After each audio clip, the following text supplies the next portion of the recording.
This is Boxing Tickets NI. We're here at Academy 1 in Belfast and delighted to be joined with one of Belfast's newest professional boxers, John Boyd. John, we obviously seen you at the press conference in Dublin on Friday, but I think you'd obviously other matters in hand. You obviously after the press conference you needed fed, so you disappeared and left me. Yep, down the Black Forge Inn, had a wee bite to eat book, so as soon as it was over, shot straight down, give myself something to eat. Why not here when you're out at Dublin? You're obviously out for a press conference. And you still have to eat at the same time. So obviously you made sure when you're in Dublin you're obviously going to make an excuse to go to McGregor's. What did you have? What I had the wings for a starter and then went for the steak for the main. Didn't have dessert, but have to watch the figure. No dessert. I've been in there once and I think I had the beef burger but had a black bun and then it was like spicy red sauce. But I guess but a lot of people in Belfast will know you. Obviously, not everybody that obviously watches interviews will know who you are. So, you've been amateur beforehand. What have you done as an amateur? So, I've won a couple Ulster senior titles, and then I think it was the end of 2021. I won the Ulster Elites. From there, I was called up in the Ulster High Performance for a while. Had a stint up there, and then picked up a couple of injuries and a couple of niggles, just a couple of setbacks after that. From there. The club ended up closing down, Glen ended up closing. I went to Holy Trinity, boxed there for the last couple of months, and then fought against America in October. And then from there, wasn't really much happening after that. Obviously I missed the Irish Elites, missed the Ulster Elites there. I'm just like, I can't be waiting another year. I toyed a bit with going pro. I spoke to Jay in November, I think it was, and we just got talking and then just felt like it was the right move just to turn over. But you've been involved with obviously the high performance unit. Obviously, I know you've fought with Aidan Walsh and things like that as well. Like the high performance unit's obviously the creme de la creme of amateur boxing. You'd obviously have probably learned a lot there as well, which I guess will bring through to the end of the pro ranks. Oh yeah, of course. As soon as I went up there, my ability to skyrocketed from there really. Just surrounded by Olympians, world champions, European champions, Irish elite champions. Like that's, as you say, it's a creme de la creme up there. And I guess when you turn in pro now, was it sort of it's always.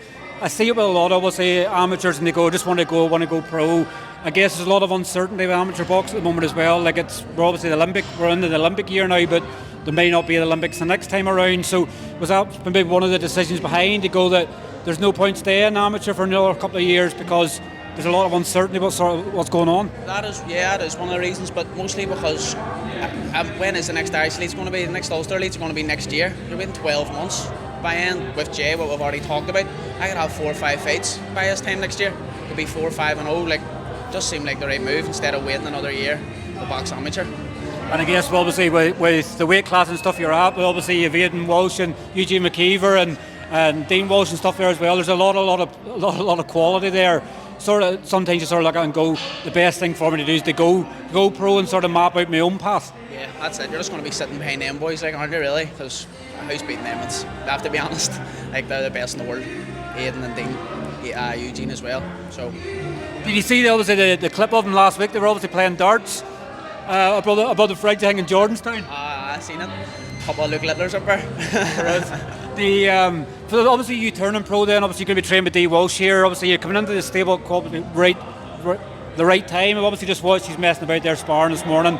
Obviously Padraig and Conor, Quinn, and you've Lee Reeves obviously part of the stable there as well. Probably couldn't have picked a better time to turn over to join the stable. It just seemed like it was the perfect time. I've always trained with D. I trained with the Padraig, trained with Lee, trained with Conor for years up in Glen. Obviously never were training up there, so just seemed like the right time just to come in and join them boys. Yeah. And you're going to make your debut now the 1st of March. 8th of March? 8th of March in the Red Cow in Dublin. And I guess like you were in the venue there on Friday as well. You've obviously been able to see what it's all about. I guess it's now pitching up with a ring, but you'll campaign at Super Welter, is that correct? Welter, I was talking to Jay the other day. I think he says it's 69.8 or the next. Kilos always throws me off. I would deal more with pounds. I don't know what way it works with pounds. Amateurs obviously kilo, but Welter or Super, is it Super Welter? Is it Super Welter? About 71 or something. I think he says something like that. Yeah. So just campaign at them. Obviously closer to the time, then we'll decide. But I can make any weight handy. And obviously, I spoke to Dee. Obviously, I've seen you on Thursday before the press conference, and I started saying you were turning over. Dee obviously speaking quite a lot, saying you're obviously very heavy-handed, very, very gifted as a boxer. What can we sort of expect? I guess you're probably going to have to adapt a wee bit sort of from the amateur code obviously being so high paced, in your face sort of thing. At the start you might obviously have journeymen there, so they're sort of trying there to survive. What can we expect obviously as you start to build as a pro? Well, everyone thinks I'm just this big, tall, skinny counter puncher on the back foot, but amateur knockouts speak for itself. Scored a, what was it, last year in the National Stadium, first round knockout. Boxed for the Ulster squad over in Eindhoven Box Cup in Holland. Had their Belgium champion rocked over the ring a couple of times. Like, I'm heavy-handed, but I've got the skills as well. So I'm looking forward just to lacing up the lace gloves. And like with JB Promotions as well, I guess, you know, as we're saying there, there's a show now on the 9th of February. I get mixed up, there's so many dates. 9th of February, 1st of March, 8th of March, and then I'm thinking the Devonish here in Belfast in April. Like, there's going to be a lot of shows. I think there's 10 shows Jay's got planned this year. It's probably a perfect fit for you. You can get as many fights as you want. That's it, that is perfect. Hopefully just can stay injury free. I'll fight on every show. I'm looking forward to getting the Devonish now in April. Get the first one out of the way in March, and then home debut in April in the Devonish. And you're a PT betrayed as well, is that correct? Yeah, I'm my own wee gym, so I do. So I just take a lot of one-to-one clients, boxing clients. So, yeah.